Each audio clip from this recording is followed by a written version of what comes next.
മാസങ്ങളോളം വാടാതെ നിൽക്കുന്ന ആന്തൂറിയം പൂക്കളെ എല്ലാവർക്കും ഇഷ്ടമാണ്. ആന്തൂറിയം പെട്ടെന്ന് പൂവിടാനും നന്നായി പരിപാലിക്കുന്നതിനുമുള്ള ചില ടിപ്സുകളാണ് ഈ വീഡിയോയിൽ പറയുന്നത്. ചെടിയുടെ ഭംഗിയുള്ള നിറമുള്ള ഈ ഭാഗം പൂവല്ല, നടുക്ക് കമ്പ് പോലെ കാണുന്നതാണ് പൂവ്. ഭംഗിയുള്ള ഈ ഭാഗം പൂവിനെ സംരക്ഷിക്കുന്ന കവറാണ്. ഇതിനെയാണ് നമ്മൾ പൂവെന്ന് വിചാരിച്ചു വച്ചിരിക്കുന്നത്. തുടർച്ചയായി പൂവിടുന്ന ചെടിയാണ് ആന്തൂറിയം. നല്ല കെയർ കൊടുത്താൽ ഓരോ ഇലയുടെ അടിയിൽ നിന്നും ഓരോ പൂവുണ്ടാവും. നല്ല ഹെൽത്തി ആയിട്ട് നിന്നാൽ പൂക്കൾ 2 മാസം വരെയൊക്കെ നിൽക്കും. ആന്തൂറിയം ചെടി നല്ല വെളിച്ചമുള്ള ഭാഗത്താണ് വെക്കേണ്ടത്. അത് വീടിനകത്താണെങ്കിലും പുറത്താണെങ്കിലും നല്ല വെളിച്ചം കിട്ടുന്നിടത്ത് വെക്കുക.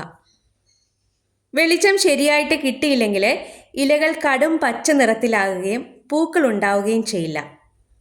നല്ല വെളിച്ചം കിട്ടുന്ന ചെടിയുടെ ഇലകൾ എപ്പോഴും ലൈറ്റ് പച്ച നിറമായിരിക്കും. ഓരോ ഇലയുടെ അടിയിൽ നിന്ന് പൂക്കളും ഉണ്ടാവും.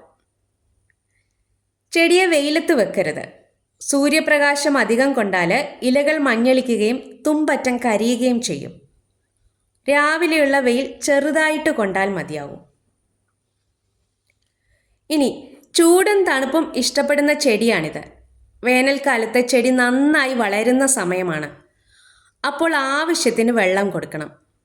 വെള്ളം കൂടിയാലും കുറഞ്ഞാലും വേരുകളെ ബാധിക്കും. വളരെ സോഫ്റ്റ് ആയിട്ടുള്ള വേരുകളാണ് ഇതിൻ്റേത്.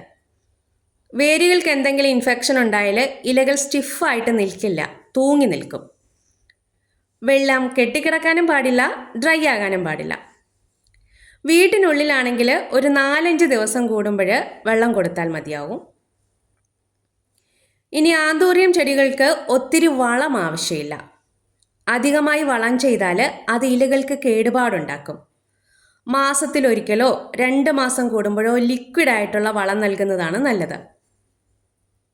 ഇനി ഇലകളുടെ മീതെ പുള്ളികൾ വീഴുന്നുണ്ടെങ്കിൽ അത് കീടങ്ങളുടെ ആക്രമണം കൊണ്ടാണ്. മീലി ബഗ്, വെള്ളീച്ച തുടങ്ങിയ കീടങ്ങൾ തളിരിലകളെയും പൂമൊട്ടുകളെയും നശിപ്പിക്കാറുണ്ട്. ഇതൊഴിവാക്കാൻ വേപ്പെണ്ണ മിശ്രിതം തളിക്കുന്നത് നല്ലതാണ്. തന്നെയല്ല, ഇലകൾ എപ്പോഴും വൃത്തിയാക്കി വെക്കാൻ ശ്രദ്ധിക്കുക. 3 മാസം നന്നായി പൂവിടും. അടുത്ത 3 മാസം പൂക്കൾ കുറയുന്ന ചെടിയാണ് ആന്തൂറിയം.